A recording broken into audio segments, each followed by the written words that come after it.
Hi guys, welcome to part 2 of this tutorial series where we are practicing reactjs together with Django Rest Framework. And we are creating in this tutorial series a social network project which will be a single page application.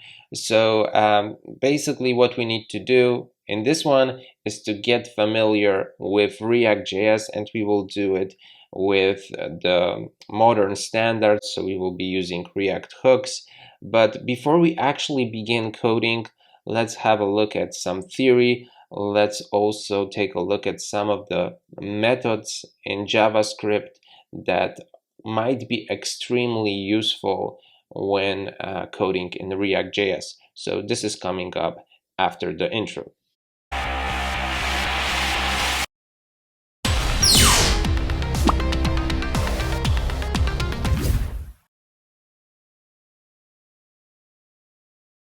Alright guys, so I created a cheat sheet so we can actually move in a more effective way through the theory section. And this cheat sheet is split into two parts. The first one is about the most popular methods in JavaScript that we use when building React.js applications. So this will be the first part, and the second part consists of some basic information about React.js itself. So maybe let's begin with the first part, the methods, and we will begin with the for each method. So here we have an array of strings that represent TV series, and we have The Walking Dead, Game of Thrones, Supernatural, Friends, and How I Met Your Mother. So this for each basically allows us to loop through those items. And here on this example, we are just console logging a simple item, but we also have an index over here. So we are also displaying not only the string itself, but the index. So The Walking Dead has an index 0 because this is the first element in the array. Then Game of Thrones is the second, so it has the 1, and Supernatural has the 2, and Friends have the 3. Okay, and then we lost somewhere How I Met Your Mother. But let's not worry about this right now. And let's talk about the second map. So this is a very simple example, but we will do something more complicated in the practice section. Okay, so let's not forget about the for each, because this is a very important method. The map is also an extremely important method, and this returns a new array with the same size. So we are again referring to this TV series. We are storing this new array in all variable, and we are taking this TV series, looping through it. We are taking a single item and bringing it to uppercase. And then if we console log all, we have The Walking Dead, Game of Thrones, Supernatural, Friends, and How I Met Your Mother all in capital letters. Then we have filter, and this is also an extremely important method. This returns a new array of items that returned true. So with filter, we have a condition like over here. So if item length is greater than 10, for this item, this particular item, it returns true. If it's not greater than 10, it returns false. And if it returns true, it will be added to this short array. So here we have an output with The Walking Dead, Game of Thrones, and Supernatural, because The Walking Dead, Game of Thrones, and Supernatural meet this condition, and they fulfill this condition. How I Met Your Mother and Friends don't fulfill this condition, so they return false, and that's why they're not added to this short array. Okay, so next let's take a look at find index, and here we have that it returns the index of the element that returned true as first. So we are not returning true, we aren't returning an array, we are returning a single index of an element that returned true as first. And we can take a look at the example below. So we have a users array. This is an array of objects, and here below this array, we created a simple arrow function, and we are performing find index on the user. So we are grabbing a single user, looking at the user ID, so here 0, here 1, here 2, and we are checking if it matches the ID that we are passing. And if this is the case, we aren't returning true, but we are looking if this is actually true or not. And if it's true, we are simply returning the index of this element. So knowing the index, we can actually grab the selected user because we have the index, so we can refer to the users, then pass in the index. So this is going to be 0, 1, 2. So we have objects returned. If we don't put the name at the end, we have basically the object. But then if we put in dot name, we will have John, Bella, and Tony, depending on what ID we passed. And here we are passing 2, so the output is Tony. Okay, hopefully and this is understandable.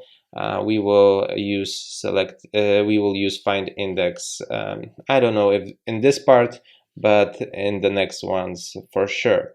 So the next one is concat plus spread. So we can add arrays with elements of other arrays with the use of concat or the spread operator, and this returns basically a new array. So over here we have a new array with TV series such as 24 and the Big Bang Theory, and we are again referring to our TV series, and we are concating to this TV series this new array.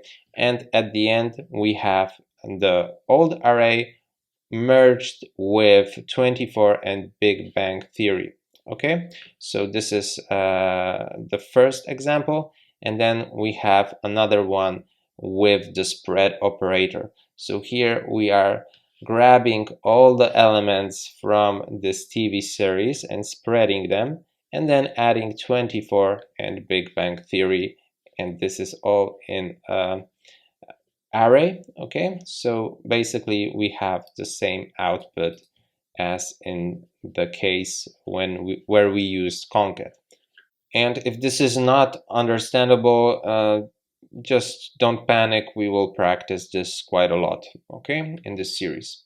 So let's move further. Then we have join, and this is very simple. We again are referring to the TV series, and we are returning a string from an array separated by this mark over here. So at the end we have The Walking Dead separator, Game of Thrones separator, and Supernatural Friends separator, and Friends How I Met Your Mother separator. Okay, and the separator is this part over here.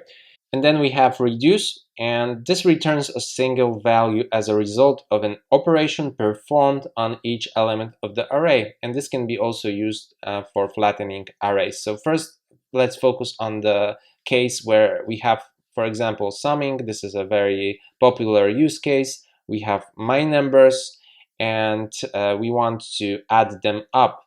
So we can create a const, which is my sum, and here we will store the result of summing.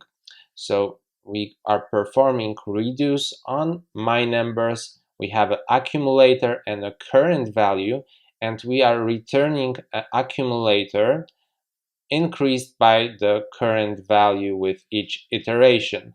So initially the accumulator is set to 0, and then after the first loop we are adding 9, so we have 9, then we are adding 3, so we have 12, we are adding 7, we have 19, and so on. So at the end, in my sum, we are storing 47. And we can do a similar thing with flattening. Here we have an array which consists of also not only numbers but arrays. As you can see over here, we have inside of our data array not only numbers, but we have an array over here and array over here. So if we would like to flatten this array, we can perform reduce with concating, and at the end, if we console log flattened, we will have a flattened array with only the numbers. So the next one is splice, and this removes, but in some cases adds content from an array. So it works on the original array and does not return a new one. And this is quite important. Okay, so let's take a look at an example. Here we have some arrays of languages. We have Python, Java, JavaScript, C, and Ruby. And we are creating another variable over here, limited array, and we are storing the result of performing splice on this lang array where we have 1 and 3. So we are console logging lang array over here, and it actually got modified because we removed from this array Java, JS, and C. This is this 1 and 3. This got removed, this got removed, this got removed because we put in splice from 1 to 3. Those are the indexes, okay? And then if we take a look at the limited array, this is actually what got removed. So we have Java, JS, and C. We are storing with this limited array what actually got removed. But the lang array got modified, okay? This splice didn't return a new array, it worked on the lang array and it modified it. So this is quite important. And this, and then we have this slice, and this returns a new array with a limited portion of selected items from the original one. So we have, again, we are referring to this lang array, and we want to simply put in this select variable result of slicing from 0 to 3, and then we will simply, if we console log it, we will simply see an output of Python, Java, and JavaScript. Okay, so now we can proceed and talk about the basics of React. So React is a JavaScript library for building user interfaces, which was developed by Facebook in 2011. It's based on JSX, which stands for JavaScript Syntax Extension, and makes our code look like HTML, but in fact it's JavaScript. It creates React elements, and it's recommended to use with React to build the user interfaces. So here we have an example of creating an element with JSX. So this looks kind of like HTML stored in the const element variable. But then without JSX, we would have to create a const element with this React create element method where we are passing the type. Then we are passing the properties. So in our case, we are putting the ID. This is our property. We will talk about properties a little bit later. And finally, the third one is the children. So the children of this div is hello world, and we have to put it in as a string like you see in this example. So now we need to talk about Babel, because if we want to use JSX, we should use Babel, because this code over here needs to be translated into this, and Babel does this job for us. So it basically takes JSX and compiles it or translates it into vanilla JavaScript. And in some cases, if for some reason you are using older browsers, it will also take care of ECMAScript 6 to be translated into ECMAScript 5. So the older browsers will be able to understand the code. Okay, so the next step is, the next point on the presentation is the React element. So this is what gets returned from the components. And this is just an object that virtually maps the DOM nodes of a particular component. And in React, we are using virtual DOM. So virtual DOM is nothing else but a virtual representation of the real DOM with the purpose to increase the performance of our applications. And when we are rendering JSX elements, each virtual DOM object gets updated. This may seem expensive, but it's actually not. There is nothing wrong with that approach, since Virtual DOM is very fast and can update this with a very impressive speed.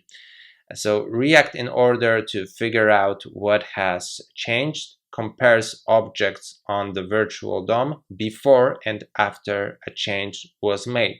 And then as the next step, it updates the changes of only those objects on the real DOM that differ. And this solution, again, is extremely fast and effective. So over here we have virtual DOM before change. Here we have virtual DOM after some change, after some update. We are checking the difference. We spotted the difference only in this place, only on this element, and this gets re-rendered. This gets to be updated in the real DOM. Okay. Then we need to talk about the state. The state refers to class components. We will be using a more modern approach with functional components, including React hooks, but still we will be using a hook called useState in order to use the state without using the class components. So a state basically represents the data that can be displayed, changed in our component. Okay, so we will simply have some state about the post. We will load our post into a state, but we can also have a state that has a true or false value. Okay, so for example, we will have loaded if the data is loaded. Okay, so initially it will be false, but then if we load the posts, it will turn to true. We will also have a state of visible, so we will know how many posts we should display, and initially the visible will be set to 3, and then by clicking the load more button, this visible will be increased by 3, so we will see 6, 9, and if we would have more posts, it will simply increase until it gets to the end. So the next point on this cheat sheet is that in React we have a tree structure of components, but usually only one inside the index.js file is being used within the React DOM render method. So here we have a simple project structure for a test app. Soon we will create a proper app together, but for training purposes, to back up the theory with just a little bit of practice, I created this test app.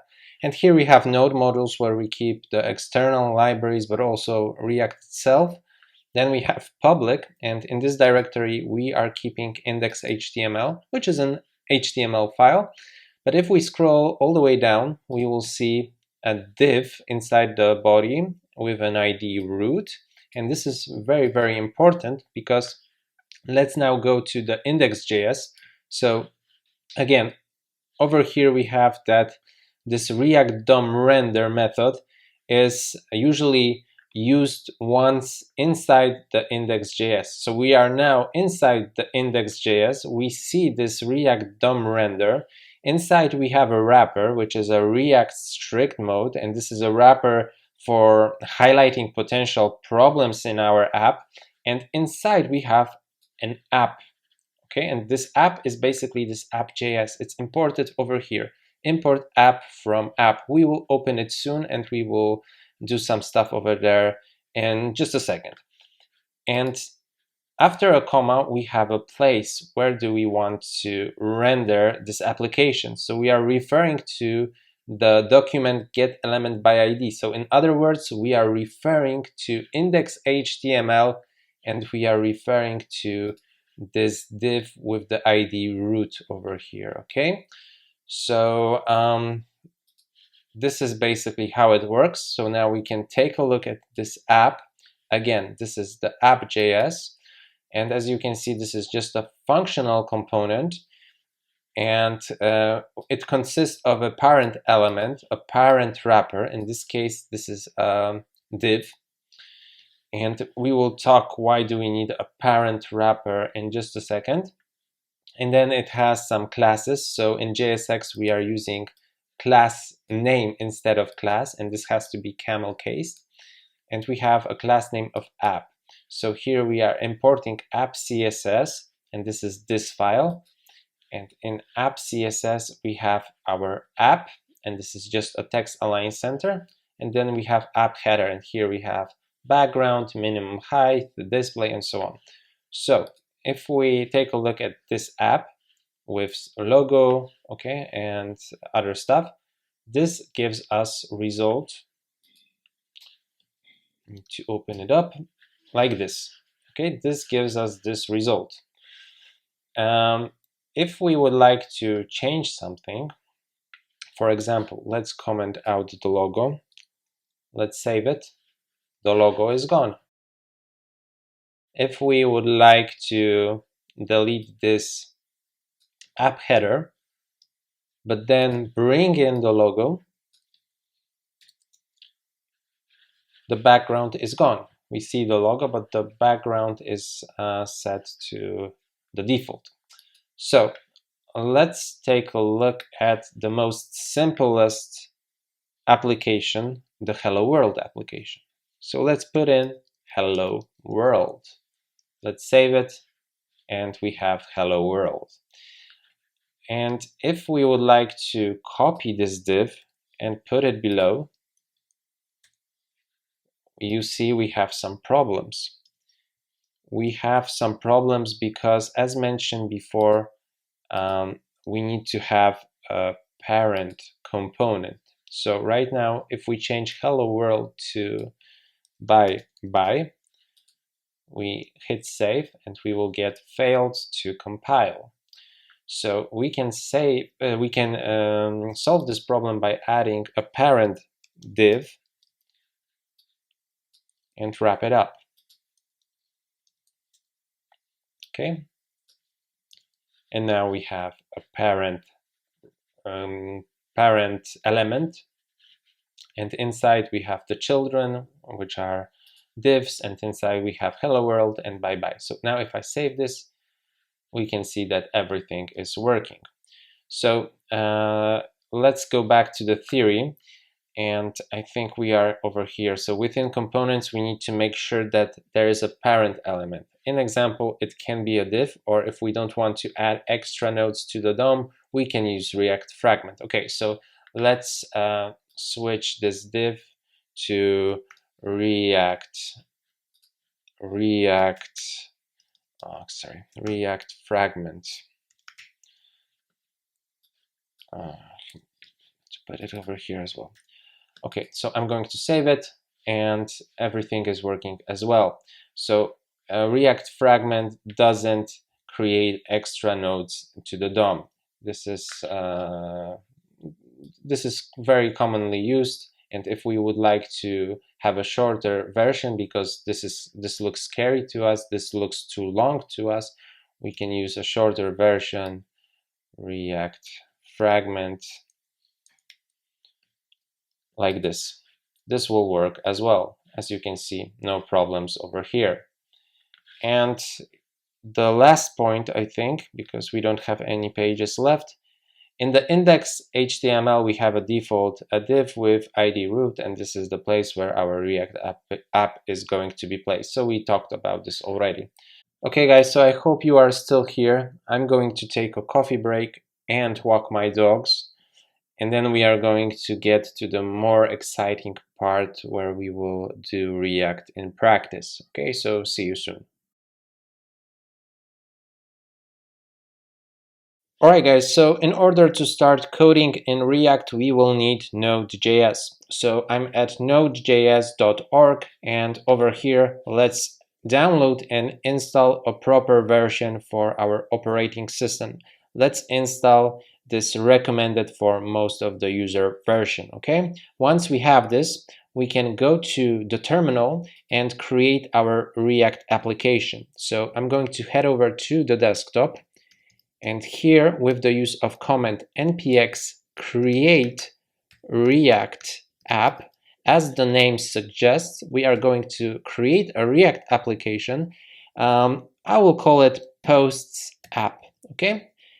And yeah, this might take a while, so we will see each other in a couple of seconds, more likely minutes.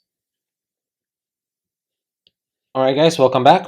So right now we can head over to our posts app, cd posts app. If we list out the elements, we have the node modules, public and src directory, as well as readme.md, package JSON, and package log JSON. So this is the structure that we saw in the theory, and we can open up our Visual Studio Code editor with this comment code dot.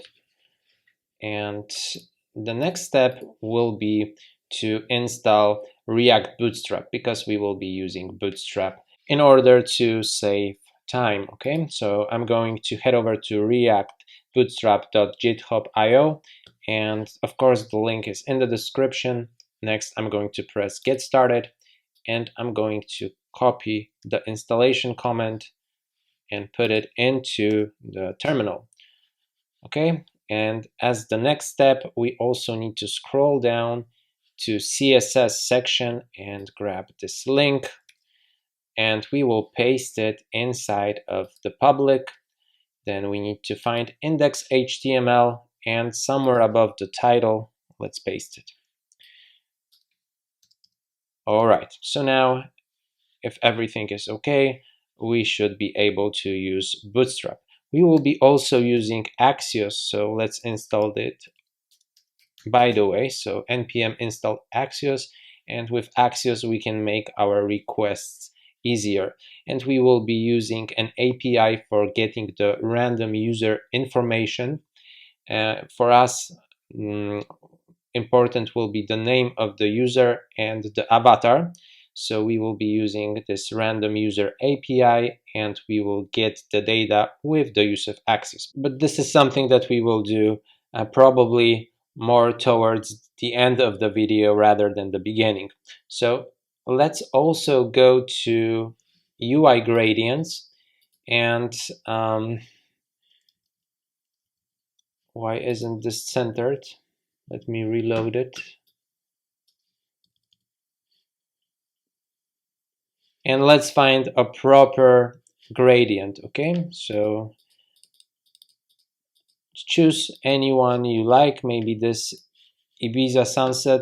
It looks kind of nice. I'm going to get the CSS by clicking on this code text, and I'm just going to simply copy it.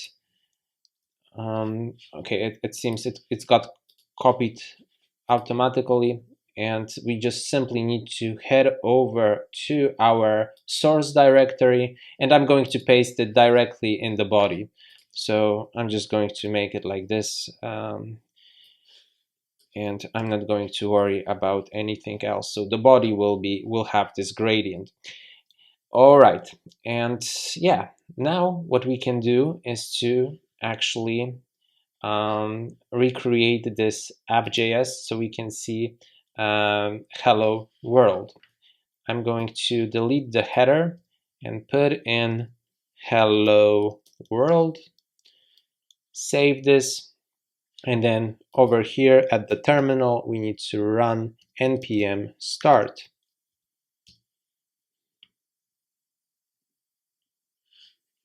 I'm going to copy this link and I'm going to paste it in Chrome. And there it is. Here we have hello world. So this is working.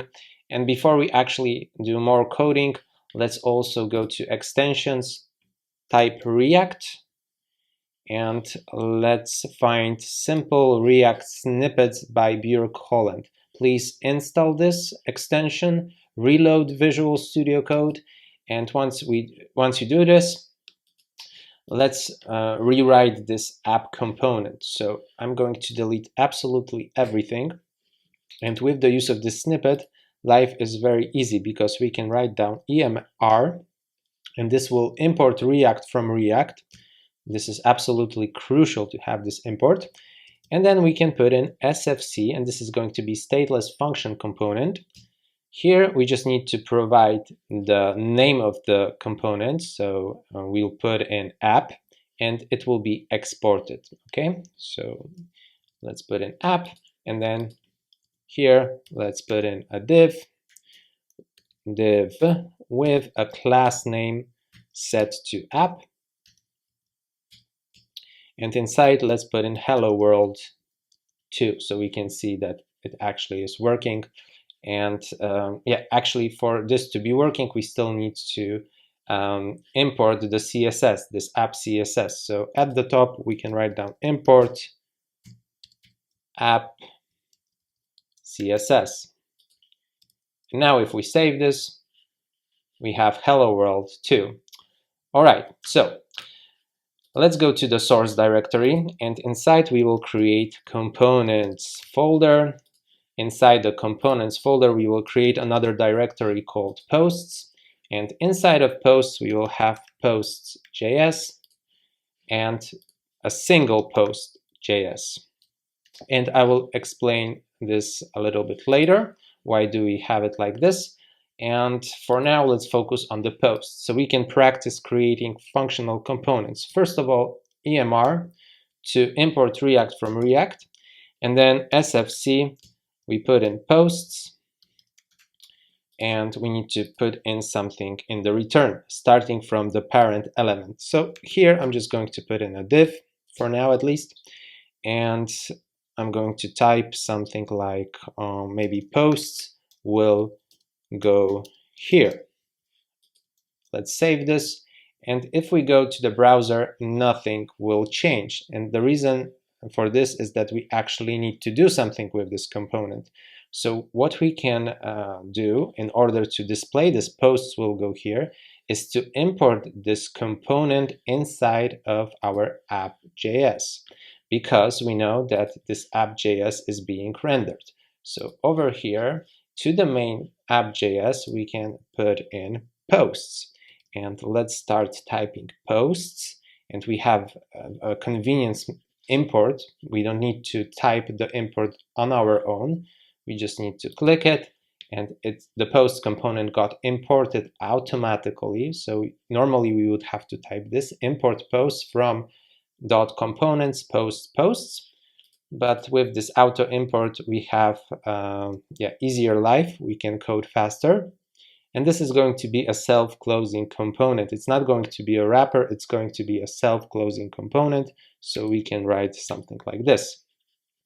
And now if we save this, we have posts will go here. Perfect. Now let's return to this posts application, and before we actually create some posts, let's pretend to load them on a button click. Okay, so we will begin with the imports, and I'm going to import a button as well as a spinner from React Bootstrap, and below the posts will go here. I'm going to place in a button with the variant, let's put in maybe warning and load posts. Okay, and of course if we save this, we don't see this button, and yeah, there it is. I was just wondering why don't we see this button, but yeah, we had some kind of a delay. There is our load post button, but of course it doesn't do anything just yet. So what we want to do is to load some posts that we actually don't have. So let's load this post will go here, and this will be, let's pretend those are our posts. This text is actually our posts, okay? And before we actually see the posts, we need to have a spinner, and we imported it over here.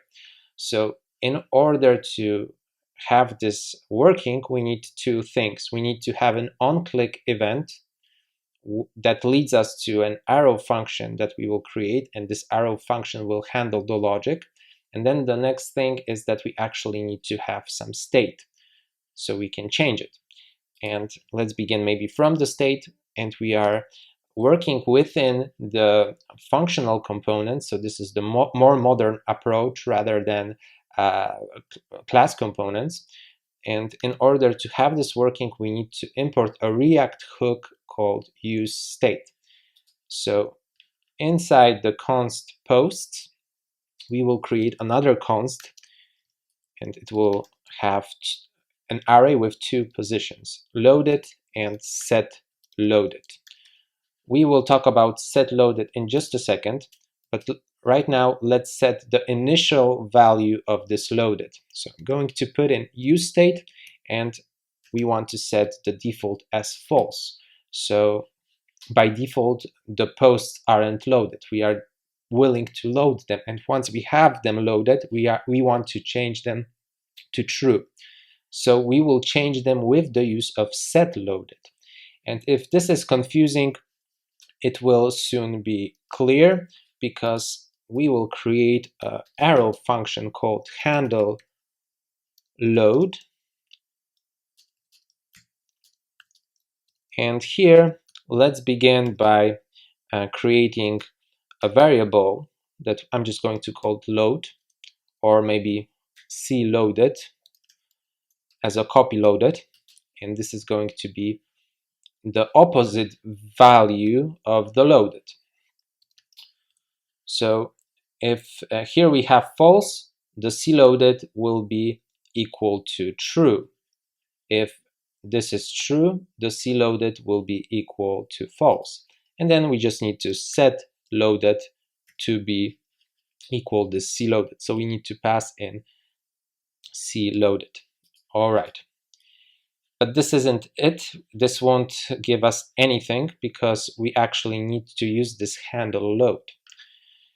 And we can do it by defining an on-click event. Let me just reorganize the code. Here we will put an on-click event, on click, and we will refer to handle load. All right. But there's actually a third thing that we need, because right now if we save this and simply press this load posts, nothing is happening. We see that there is no change. We want to display the spinner, as mentioned before, until the posts are loaded. So we need to do some conditional rendering. And in JSX, we can do it with curly brackets. Let's put in loaded. So we are referring to this variable over here. And if this is the case, we want to display as a, let's put it just an ordinary div. And in other case, we want to display a spinner. So to get the spinner, we can head over to the official documentation. Let's go to components, spinners, and yeah, let's take this one and put it over here. And we need to close the curly braces. Okay, so we have a conditional rendering. If loaded is true, we are displaying posts will go here. To make it more obvious, let's call this here are our posts. Okay, and if this isn't the case, if loaded is actually equal to false, we will display the spinner, and we will change the state of loaded by this handle load function, arrow function. And yeah, let's see how this works out. So as you can see, now we have a spinner. If we press load posts, we have here are our posts. But then if we press it again, we have the spinner, because we set the posts back to false. And then if we press it again, we have here are our posts. Okay.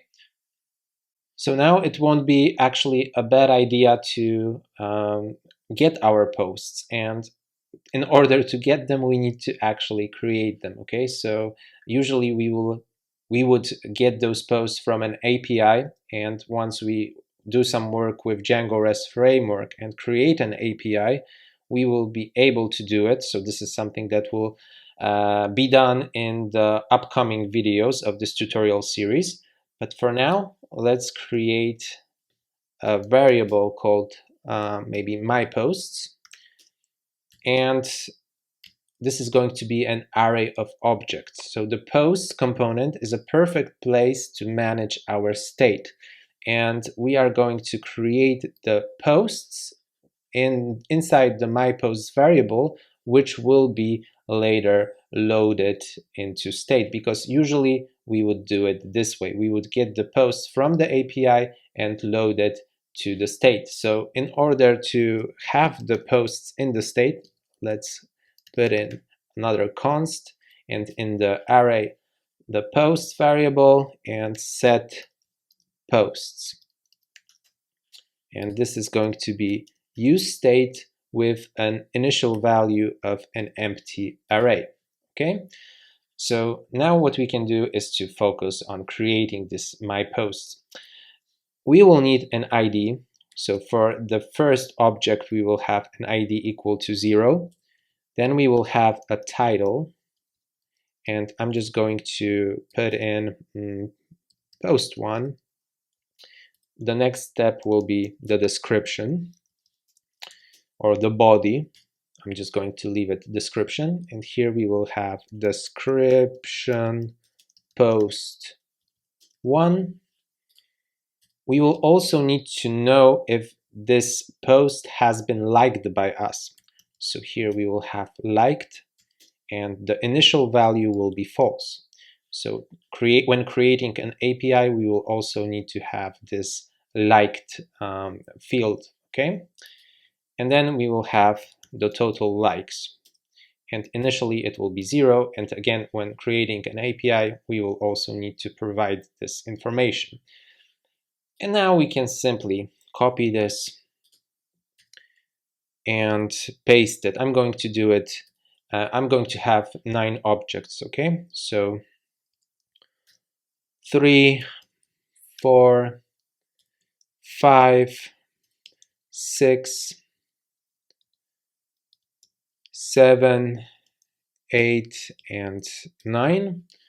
And we need to change everything. So here we will have ID 1, post 2, posts 2, and this is okay. The rest is okay.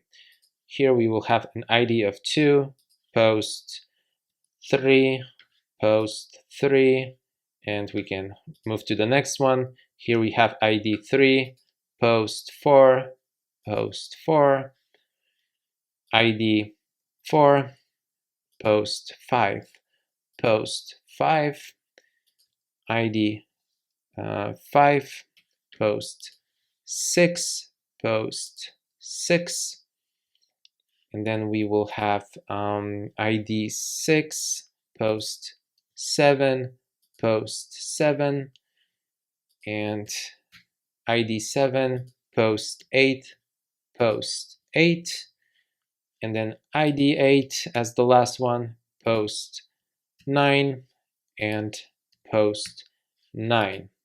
All right, so we created our array of objects, and now we need to think of a way how to set this variable into the state. And we will do it with another arrow function called getData, and we will simply refer to setPosts, and then we will put in my posts, okay? And we need to use this getData somewhere. And for this, we will need another hook called useEffect. And this useEffect replaced component.mount and component.update. So basically, after all of the elements at the page are rendered correctly, this method is simply called. And I'm just going to copy it, and we are going to put it maybe at the top. And we need to put in an arrow function, anonymous arrow function, and we want to refer to getData. All right. And we also need to put in an empty array if we want to load this once. If we would like to have a functionality of component did update, we can put here some kind of a variable, and when this variable change, we will run this use effect again. But for us, we want to render it once, and we have this get data inside. So what we can do more is to have a set timeout, and we are going to run set timeout for set loaded. So I'm going to copy this code, and we will load the component automatically after 2 seconds. Okay, so right now we actually don't need this button. We can get rid of it, and we can get rid of this handle load, and we can simply save this and see what happens. We have loaded, and here are our posts.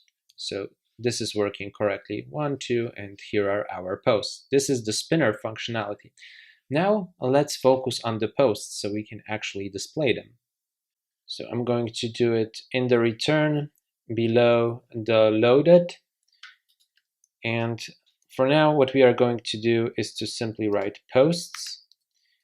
And we need to put in curly brackets, posts, and then we will use the map. So we had a reminder what map actually does. We are taking a single post from the posts. Okay, we have it defined over here in the state. All right, and I'm just going to change this because we should do it like this. If loaded is not true, then we are going to display the spinner, all right? And in other case, we want to refer to the posts. So in other case, we want to do this loop over here. So we are taking a single post,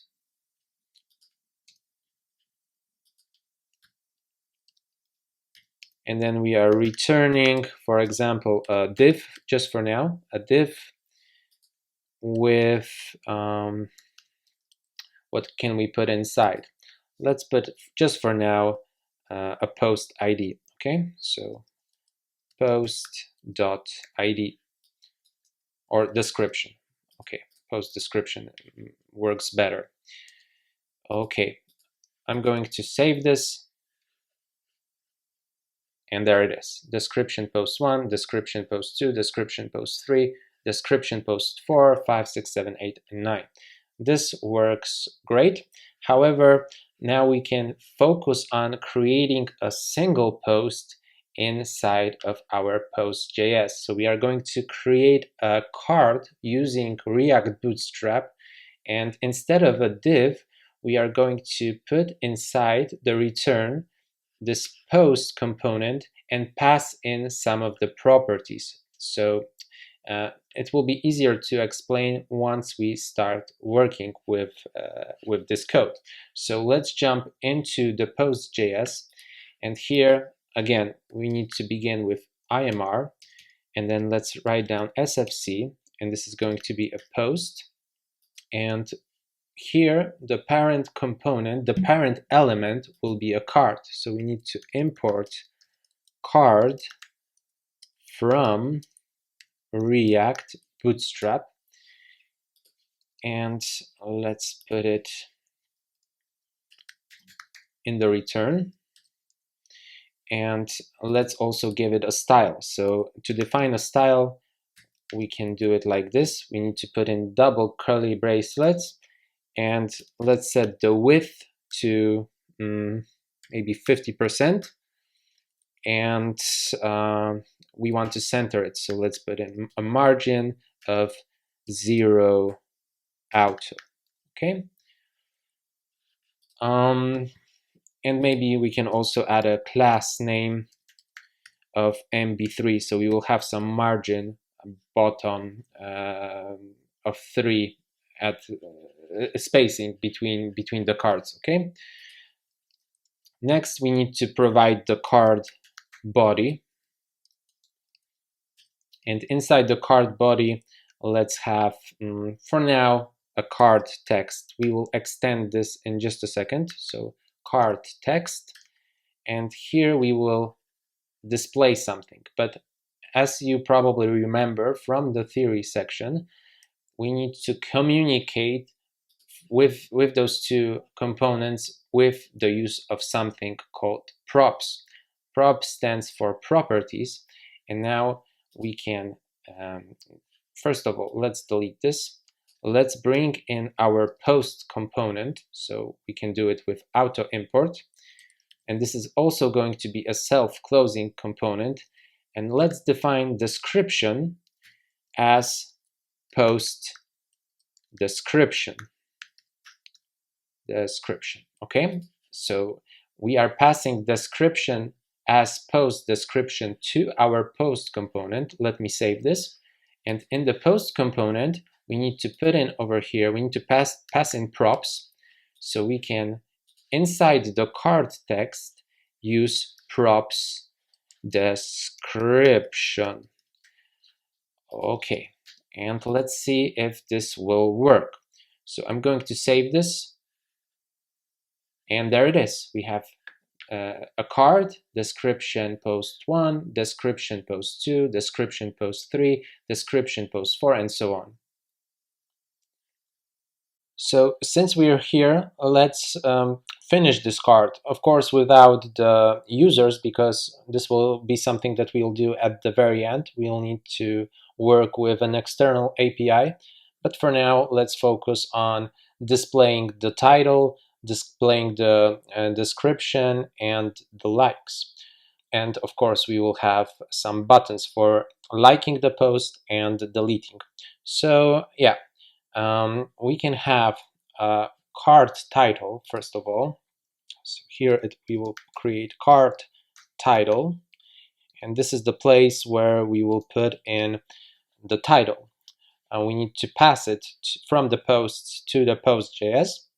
This is something that we will do in just a second. Then we will have this card text with the post description, and below we can create a button.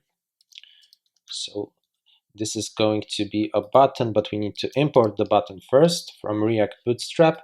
And here we will have a variant primary for the like button. We will also add a class name of margin right 1. And for now, this is going to be it. So we just need to put in for now like. Later it will change to unlike if the post is liked already. So this is going to be our first button, and then let's copy it and put below the same button but with some changes. Here we will have a variant of danger, so it will be a red button, and let's add a not margin right but margin left, and let's call it delete. And over here we will have another card text for the number of likes. So right now we need to focus on passing the title and the likes. So going to the posts, here is our description. Let's also pass the title, and we will do it at the top. So I'm going to call title, and this will be a post title. And let's also put in likes, and this is going to be post likes. Okay, so now we can save this and go to posts. And over here, let's put in props title in the card title. props title. If we would name this Darth Vader over here, we would have to refer to this as props Darth Vader. But let's just keep it simple, props title, and here let's put in props likes. All right, so now I'm going to save this, and let's see what happens. We have post one, description, like, delete. I'm going to make this a little bit smaller. And I'm going to right click and then inspect, go to the console.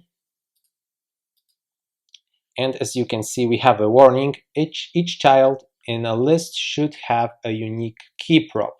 So we need to provide inside our post.js a unique key value. And this will be perfect to set as the key the ID. So we can refer to the post ID. And now if we save this, the error is gone. We just have a warning that we imported the button, but we are not using it. And we have a use effect that has a missing dependency loaded. And this is something that we will also fix later. So right now, what we can do is to work on showing only 3 posts, okay? So right now, as you can see, we are displaying all the posts, but we would like to show only three, and then load them on a button click. So let's take care of this next. We need to refer to our state again. So let's create another const, and let's call this visible, and then set visible. And this will have a use state with an initial value of 3. Okay, and now having this visible set to 3, we can go to our map method, and before we actually perform map, we can put in slice. So this is something that we also covered in the theory section. And now we can slice from 0 to visible and then perform map. So let's see now what happens. I'm going to save this, and we have only 3 posts. Okay, so of course, let's create a button below. I'm going to create a break line, and after the break line, let's put in a button. So did we import button? We have button imported, so let's put in button with a variant equal to danger. Okay, and this will be load more posts. All right, so let's see now what happens. And we have load more posts, but this isn't okay. Danger. This should be warning, not danger, but warning. And there it is. So we have load more posts. So right now, this button doesn't do anything, and let's actually make it do something, okay? So yeah, what we need to do is to increment the visible by 3, because by default it's 3. And then once we click the button, load more posts, we should see 6. And once we click it again, 9, and so on and so on. So let's create another arrow function, which I will call handle show more posts. And here, for now, I'm going to put in set visible and visible plus 3. So each time we click the button, we will increment this visible by 3. And let's bring in this handle show more posts to an on-click event. So over here, I'm going to create maybe below the variant on click, and we will put in this handle show more posts. And now let's save this and see what happens. Load more posts, we have 4, 5, 6. Load more posts, we have 7, 8, 9. And if we press it again, nothing happens because there are no more posts. The next thing that I'm going to do is to add some margin at the top and at the bottom. So we need to refer to our parent component, class name, and then let's put in margin top 3 and margin bottom 3. And let's see how this works right now. So we have some spacing at the top and spacing at the bottom. Perfect.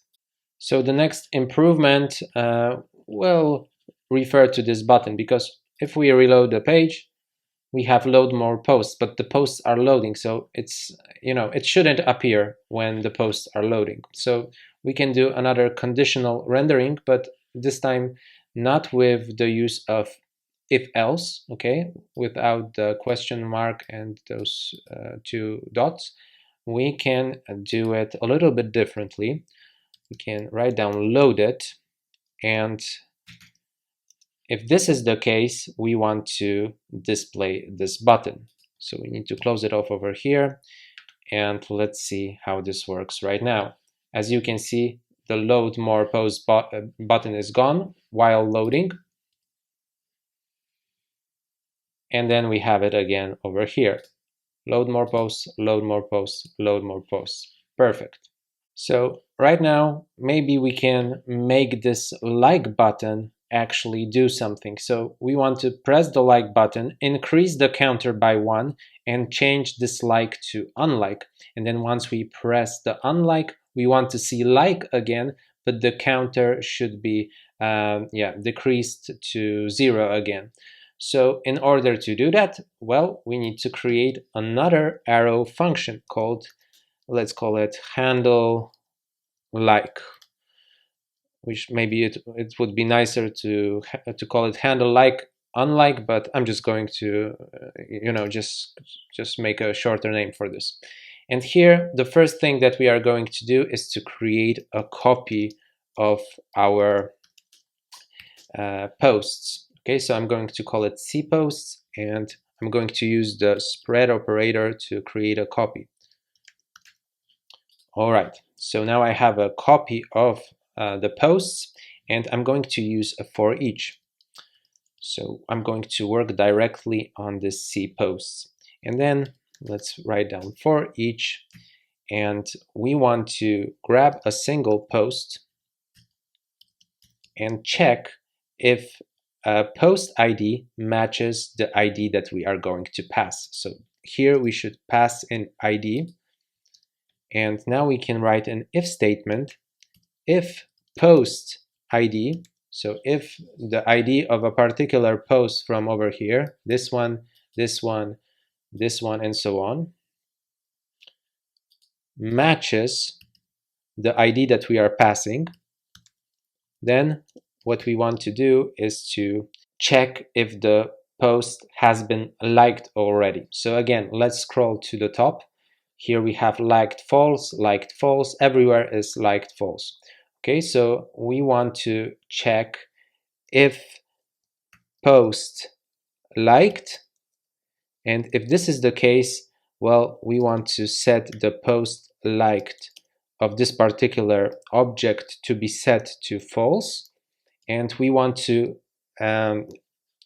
take the counter down. So post likes, we should decrement by 1.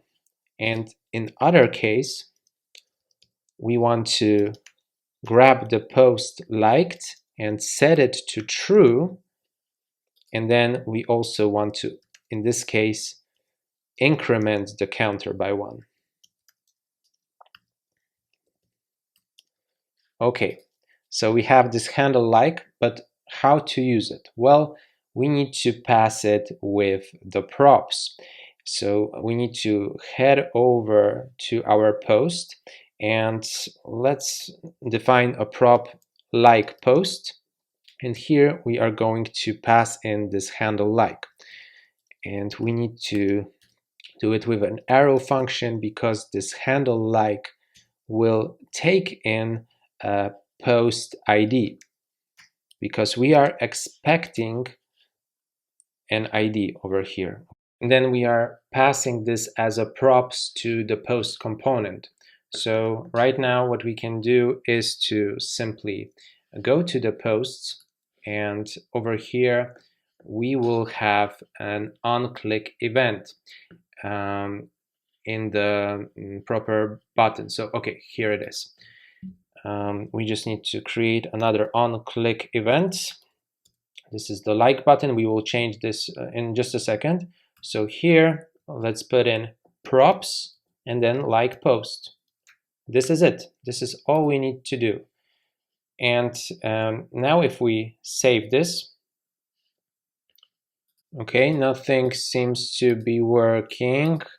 So let's have a look on the posts. We have onClick props like posts. Inside the posts we have this like post.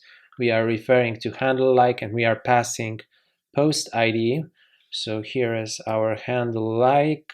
Oh yeah, we forgot to set posts.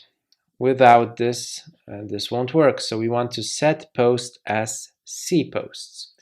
And now if we save this, there it is.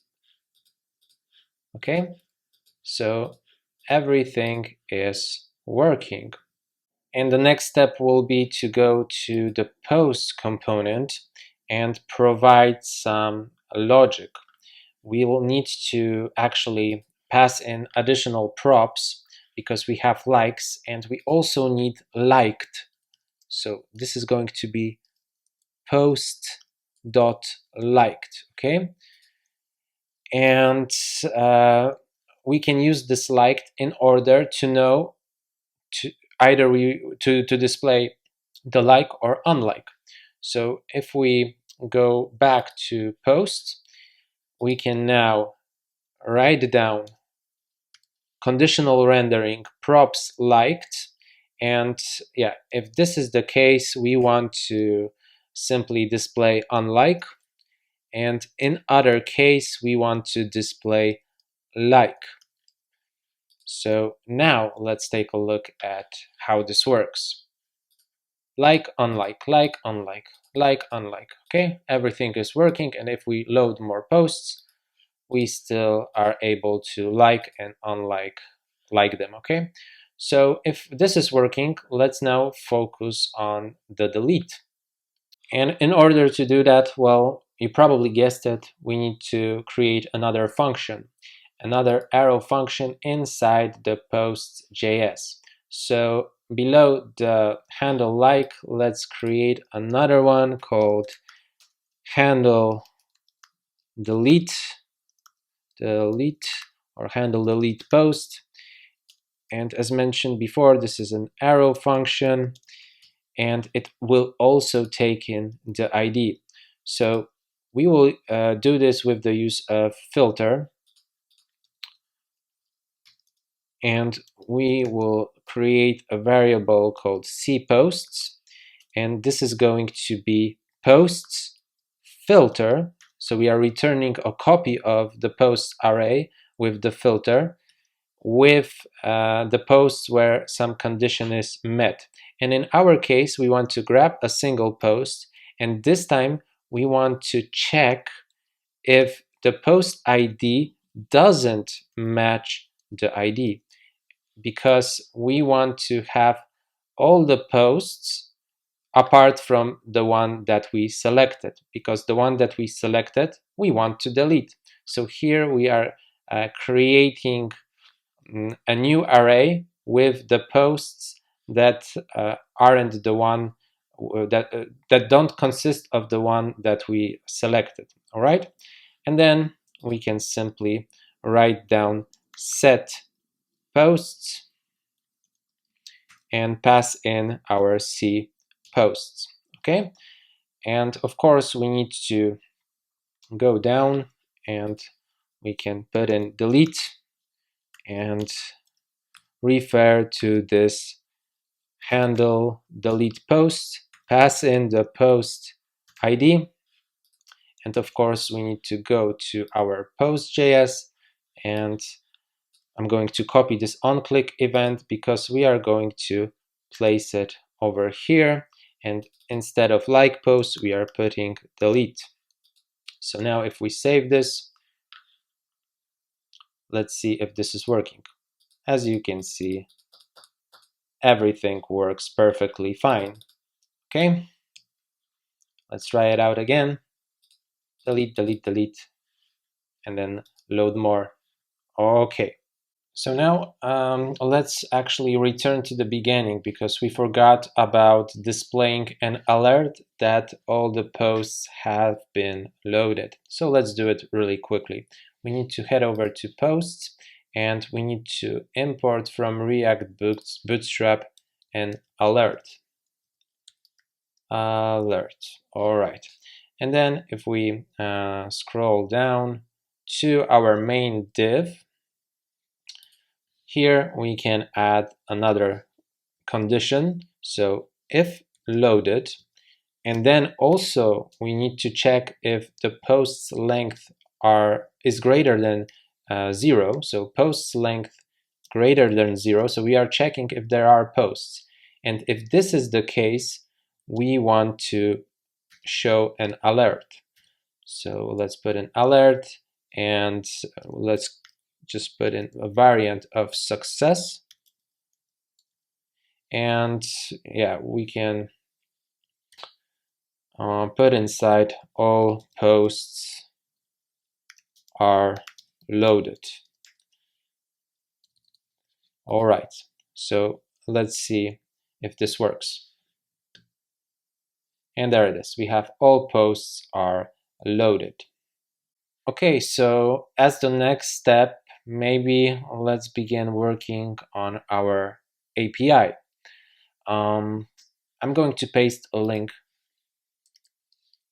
with the random user me documentation. This link you will also find in the description. So let's scroll down and we want to grab this requesting multiple users. We want to get the first result over here, okay? The first link. And now we can work a little bit more on our get data. So I'm going to write another variable called URL, and this is going to be our endpoint, but we don't want to have 5,000 results. We just want to have 9 because in our project we have 9 posts. So this is going to be a little bit fake because each time we reload the page, a different user will be an author of a different post. But this is again for practicing purposes. So what we need to do next is to import Axios from Axios. And right now we can go again to our get data and here write down Axios, and we want to get by the URL. We want to get the data from this particular endpoint. And here we have a promise, and the promise can be fulfilled or there can be something wrong. So for example, last week I ordered by Uber Eats sushi, and I was promised to have my food delivered within 1.5 hours or maybe less. And I was waiting at the end to find out that there was a cancellation and the restaurant was already closed. I couldn't find out what was exact reason, but the promise wasn't fulfilled. And here we have a similar situation. So if we have a promise fulfilled, if everything goes well, then we can simply have a result. And in our case, the first thing that we are going to do is to console log this result. Okay, so we are going to put in, for now, just res. And then if something goes wrong, we will have a catch. And with catch, we will pass in an error. And we will console console log the error. All right, so let's see what do we have over here. We already have the get data in the use effect, so we don't need to adjust anything. We just need to save it and go to our app, and there is our response. So here everything was okay. We have status 200, and if we want to get the data, we need to refer to the data over here. Here is our data. Okay, so let's, instead of res, put in res data. And now let's see, what do we have over here? We have results, and let's check them out. We have 9 objects. Let's check the first one. Over here we have the ID name, location, email, and the login, and stuff like that. For us, the most important thing will be to get the name. So here is the name. We have the first name, last name, and the title. So we will be using only the first name. And we also want to have the picture. And here we have large, medium, and thumbnail. Okay, so what we need to do next is to actually create another state. I'm going to call this users, and we are going to set the users, and initially, again, this is going to be an empty array. All right, so if everything is all right, what we want to do is to go back to our promise in the place where it's fulfilled, and we want to set the state, set the users to sorry, I'm extremely tired.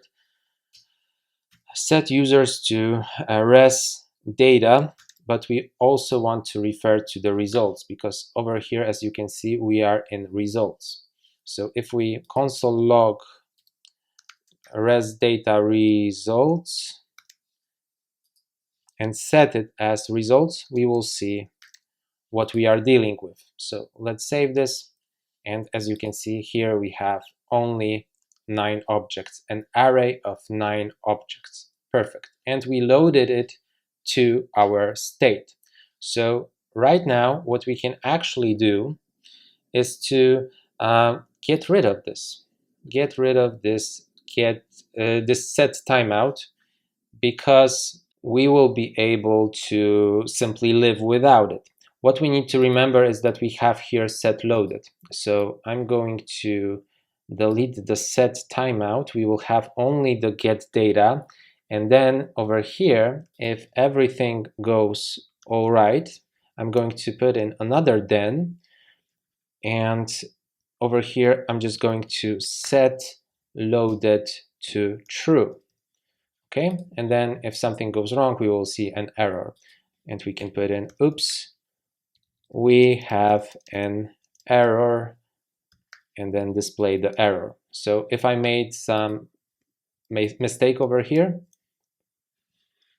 we have, oops, we have an error, and here are the details. Okay, and it's going to load, because it won't be set loaded to true. Okay, it jumps from, it doesn't go here, it doesn't go this path, it goes directly to the catch.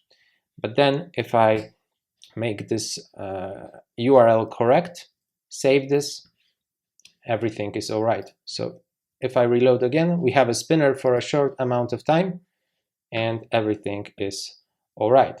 We have an error right now that user is assigned a value but never used, and because we have the users over here, but we are not doing anything with those users. So let's actually pass them with the properties. Let's go all the way down to the post. Let me indent this a little bit. And here above the title, I'm going to write down users and pass in our users. And this is an array of objects. So here we have a problem, because we are looping through the posts and we are passing a single post object, but we are passing also an entire array of users.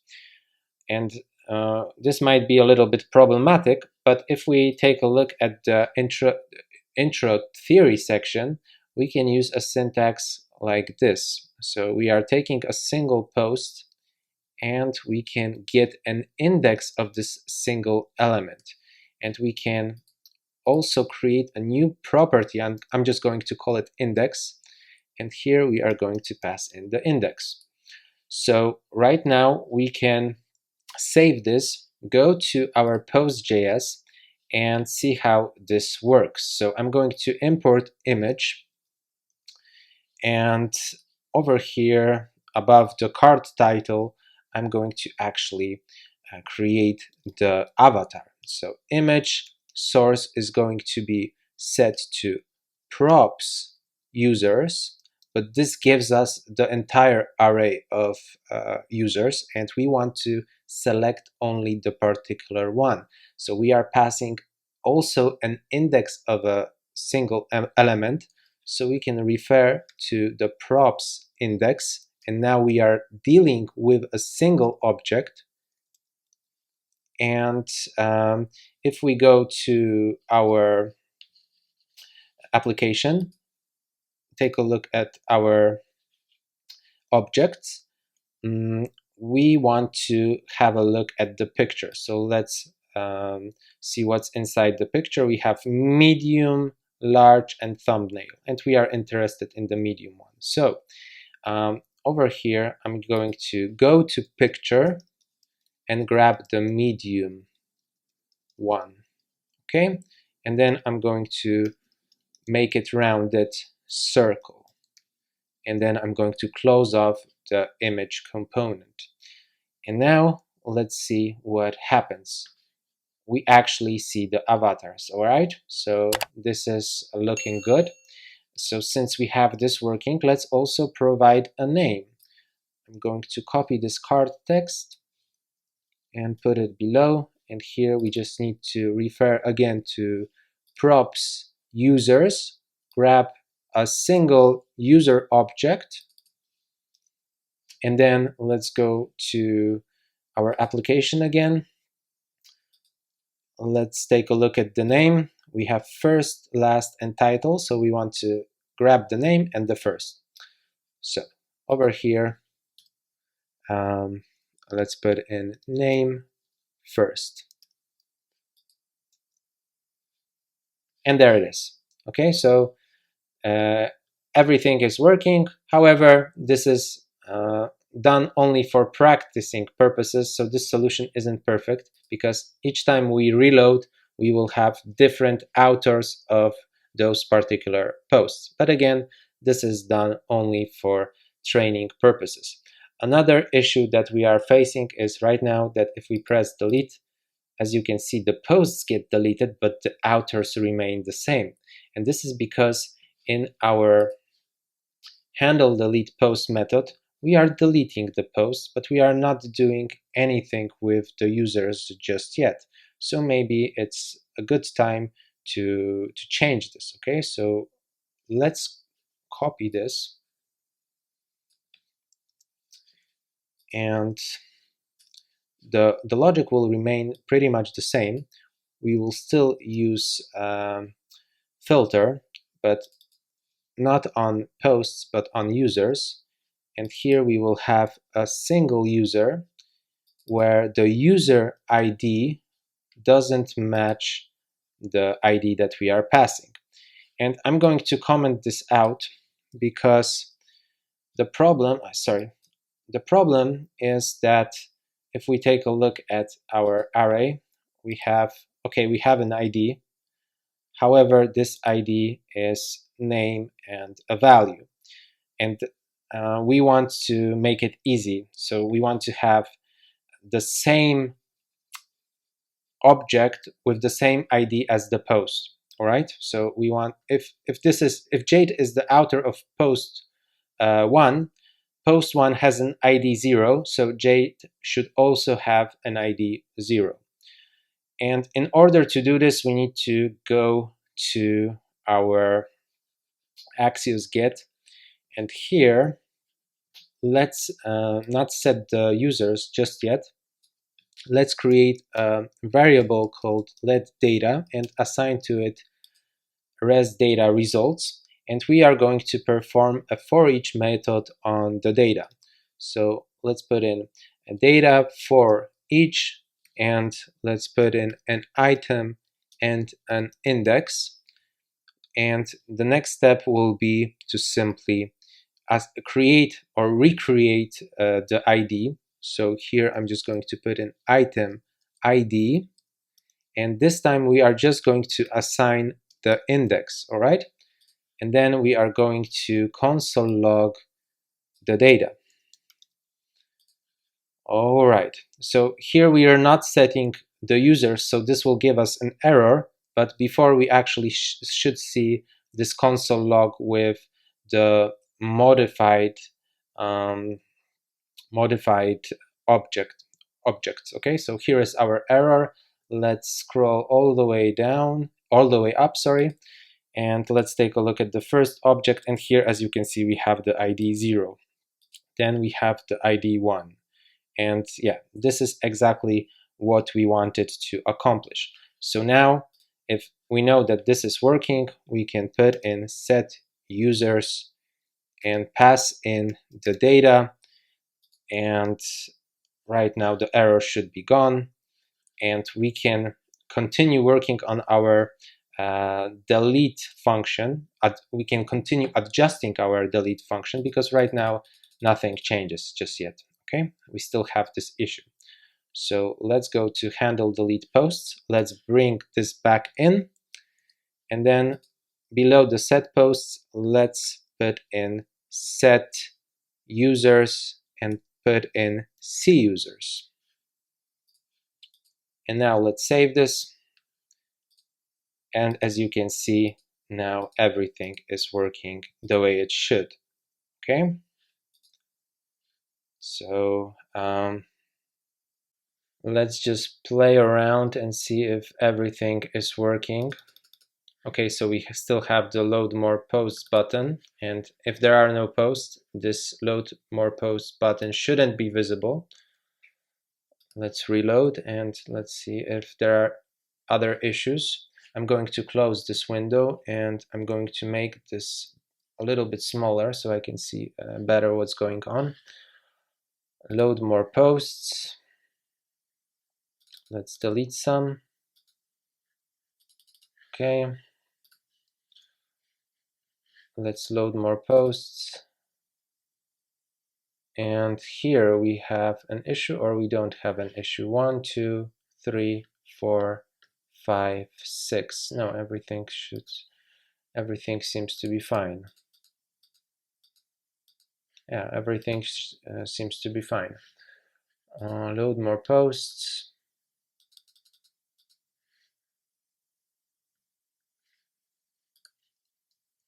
Let's do it one more time. Load more posts. We have 6. Then let's delete. We have okay. We still have 6 posts. 1, 2, 3, 4, 5, 6, and we are deleting. So right now we just need to take care of this load more posts button. I'm going to make this bigger again, and we need to go all the way down over here. So maybe at the top, let's add another condition. This will be a little bit twisted. We will optimize this later.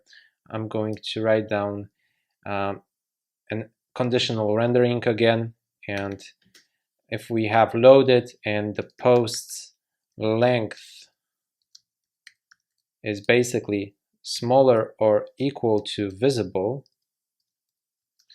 then we are going to I'm going to write it down like this. Then we are going to do another check. If the post's length is greater than 0, and if this is the case, we are going to return an h3 tag, so I missed a question mark, h3, and within this h3, let's put in no more posts to load, something like this. And if this is not the case, we will also have an h3, and yeah, maybe we can put something like no posts here. Okay, so this is the first thing that we would like to do. So we have a double conditional rendering. So here we are referring to here this conditional rendering is completed, but we get an error because here we only have a question mark. So now let's take care of this part, and we can actually bring in our condition from over here. So I'm going to copy it, cut it off actually, and put it over here. Then I'm going to delete the curly bracelets, and yeah, let's see if this will actually work. So let's hit refresh. All posts are loaded. Load more posts, load more posts. No more posts to load. Okay, good. Let's delete. And we see no more posts to load. This is fine, and then no posts here. All right, so this is working. I think we have everything. So the code needs to be a little bit optimized, but I think I'll finish off over here because yeah, this was an extremely long one and I'm really tired. So thank you guys for watching, and hope to see you guys in my other videos. Yeah, wish you all a great day and hopefully see you soon. Take care and bye bye.